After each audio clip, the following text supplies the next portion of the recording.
Well, hello everybody! Welcome back to G Bear's Off-Grid Ways, a homestead in the desert.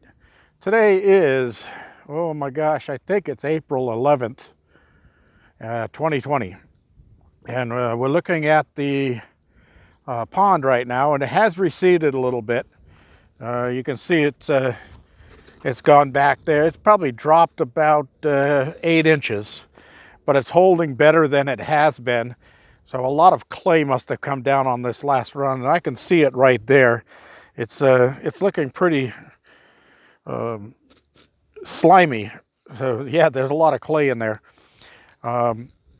Probably 2 or 3 more good downpours like the ones that we had this week, and I would have enough clay in the bottom of this to hold water for quite a while.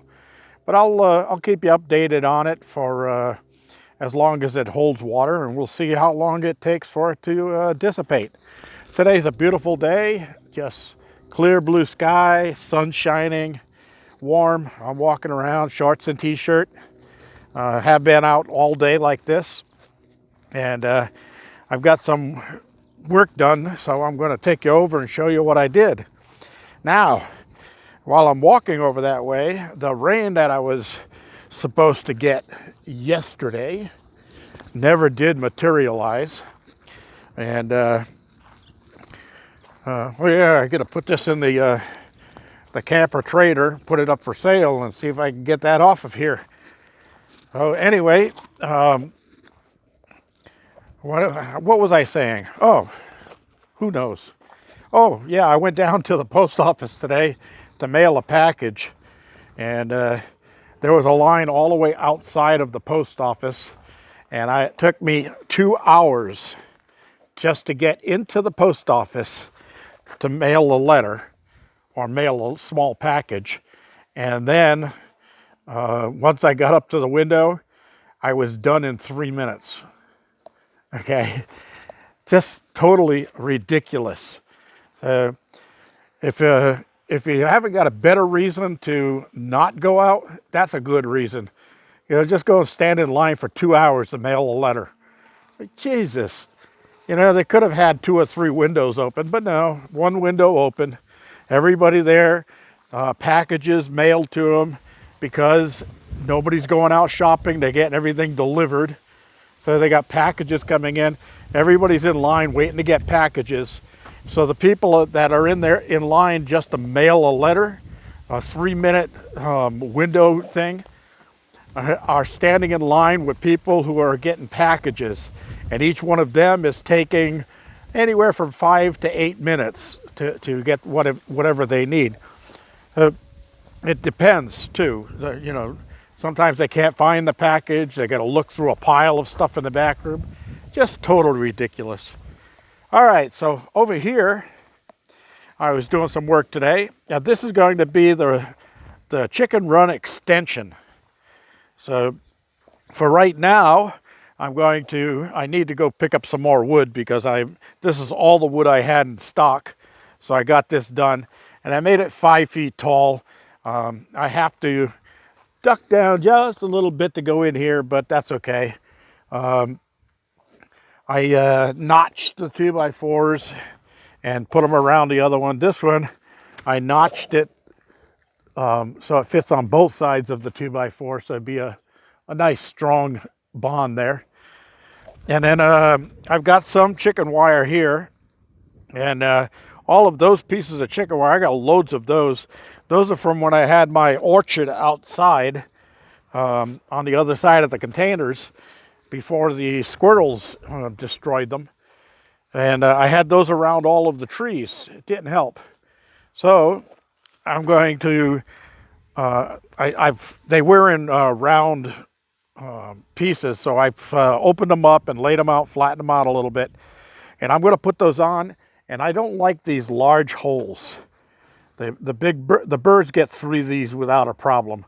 So what I'm going to do is I'm going to take, because I have so much of it, I'm going to put the first layer on, and then I'm going to offset the next layer over it so that one of these is right in the middle of one of these holes. And that should cut these down to little 1/2-inch holes. and I won't have to worry about anything getting through. And I'm going to do that to this piece too, if I have enough wire laying around, which I think I do, because there's quite a bit of it laying around here.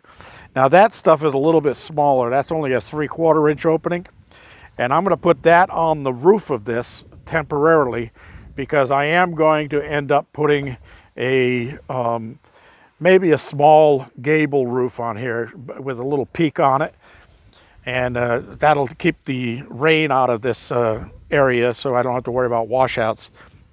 And of course, all the wire, just like when I did this one, all the wire will go 1 foot deep into the ground and it'll be backfilled over that. So if anything tries to tunnel underneath the wire, they come up on wire under the ground. So the reason that it's sitting on 2x4s is because, like I did here, these are on top of the 4x4. Well, underneath it, I will be doing the same thing with another run of 2x4s. I've got to go into town and pick those up. So, got that done. What else did I do? Oh, I'm walking away and I forgot to show you. Well, I used to have to go inside the coop and close the chicken coop. And I had to close it every night, and I had to go in there again and open it in the morning. Well, you see the string here, and I've got a big loop on the end here so I can get a good grip on it. And I can pull down and unhook it from the hook. And you see the door in there? Well, look at that. Close it right down whenever I need to. So I can bring it back up. I can bring it over here. Oh, let me get it on there. It's easier with 2 hands. And it's on the hook, and it's held open so the chickens can go in and out when they want to during the day. So as soon as the sun sets, I'll come out here and I'll lower that door down. And I made all of those pieces of wood on the table saw this morning so that I would have it perfectly set in there and really anchored well. And no critters can get in through any little openings on the sides or anything like that. So I don't have to worry about rats and mice getting inside the coop and distressing the chickens that are inside there.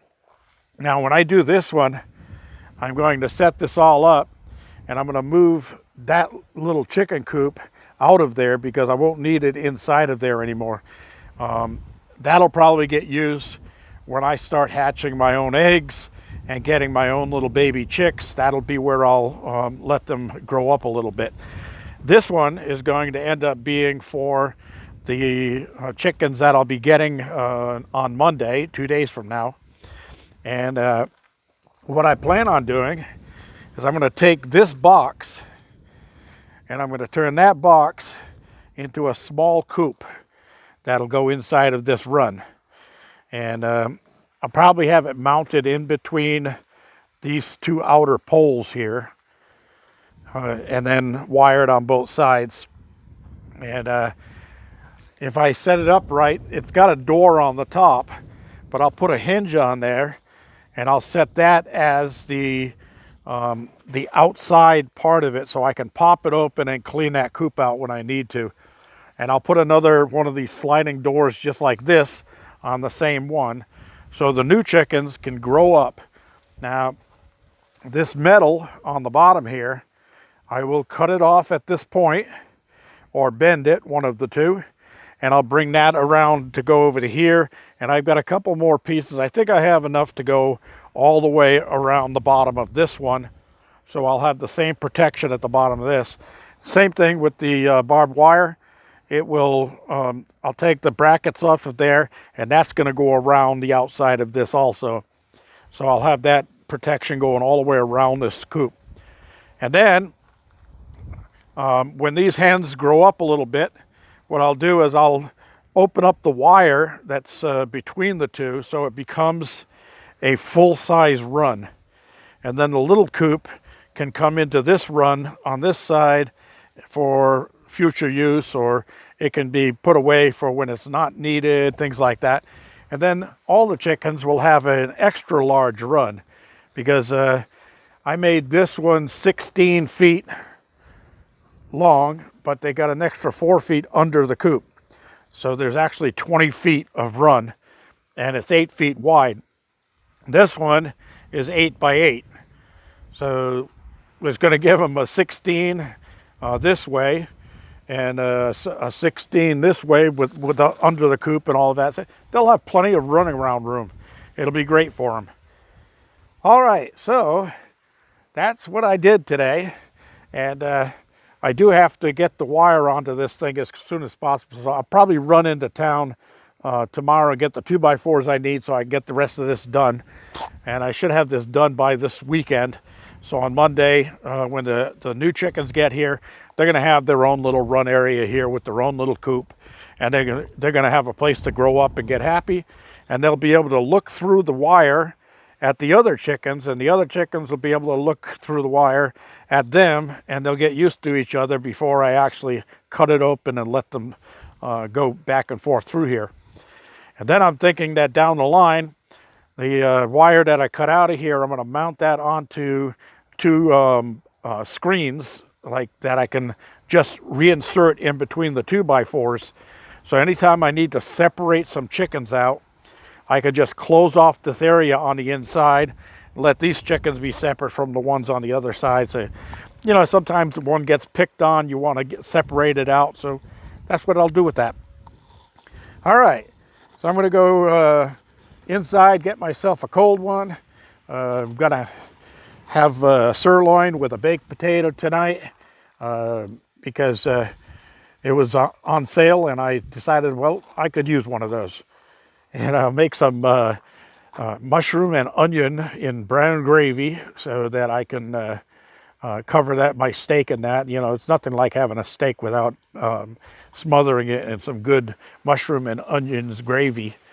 I've got one white onion left, but when I go to Home Depot tomorrow, I will stop at the big supermarket and pick up a few items that I need, like more onions and things like that. Now, I've got green onions in there, but there's nothing like a good white onion when you're talking about a steak. All right, everybody, this is G Bear reminding you, give me a thumbs up down there. Don't forget to subscribe if you haven't already, and don't forget to share with your friends. And for all those new subscribers that have come on in the last day or so, I think there's like 10 of them already, or 11, somewhere around there. Welcome aboard. G Bear signing off.